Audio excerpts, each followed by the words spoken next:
നഗരത്തിലെ 18-കാരന്റെ കൊലപാതകം പെട്ടെന്നുണ്ടായ പ്രകോപനം മൂലമെന്ന് എഫ്ഐആർ. കൂട്ടുകാരെ തടഞ്ഞു വയ്ക്കരുതെന്നും തങ്ങളുടെ സ്ഥലത്തു നിന്ന് പോകണമെന്നും ആവശ്യപ്പെട്ടതാണ് അലനു നേരെ ആക്രമണം നടന്നത്. കൊലപാതകത്തിൽ 2 പേർ കന്റോൺമെന്റ് പോലീസിന്റെ കസ്റ്റഡിയിലുണ്ട്. തലസ്ഥാന നഗരത്തെ ഞെട്ടിക്കുന്നതായിരുന്നു കഴിഞ്ഞ ദിവസമുണ്ടായ കൊലപാതകം. വിദ്യാർത്ഥികൾ തമ്മിലുള്ള സംഘർഷത്തിൽ മധ്യസ്ഥ ചർച്ചയ്ക്ക് എത്തുമ്പോഴായിരുന്നു അലന് നേരെ ആക്രമണം ഉണ്ടാകുന്നതും. അലനെ കൊല്ലണമെന്ന ഉദ്ദേശത്തോടുകൂടി തന്നെയാണ് പ്രതികൾ ആയുധങ്ങളുമേന്തി സംഭവ സ്ഥലത്തേക്ക് എത്തുന്നതും.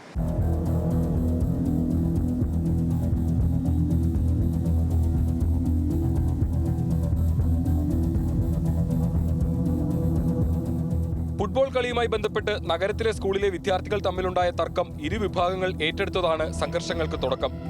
കഴിഞ്ഞ ദിവസം വൈകുന്നേരം ശാസ്താക്ഷേത്രത്തിന് സമീപം തന്റെ സുഹൃത്തുക്കളെ അക്രമി സംഘം തടഞ്ഞു വെച്ചിരിക്കുന്നതറിഞ്ഞ് രക്ഷപ്പെടുത്താൻ എത്തിയതായിരുന്നു കൊല്ലപ്പെട്ട അലൻ.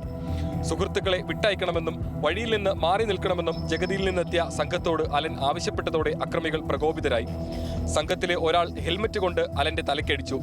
തുടർന്ന് കേസിലെ 1-ാം പ്രതി കൈവശമുണ്ടായിരുന്ന മൂർച്ചയേറിയ ആയുധം ഉപയോഗിച്ച് ഇടതുനെഞ്ചിൽ കുത്തിയിറക്കി. കുഴഞ്ഞു വീണ അലനെ സുഹൃത്തുക്കൾ ചേർന്ന് ഇരുചക്ര വാഹനത്തിൽ ആശുപത്രിയിൽ എത്തിച്ചെങ്കിലും ജീവൻ രക്ഷിക്കാനായില്ല.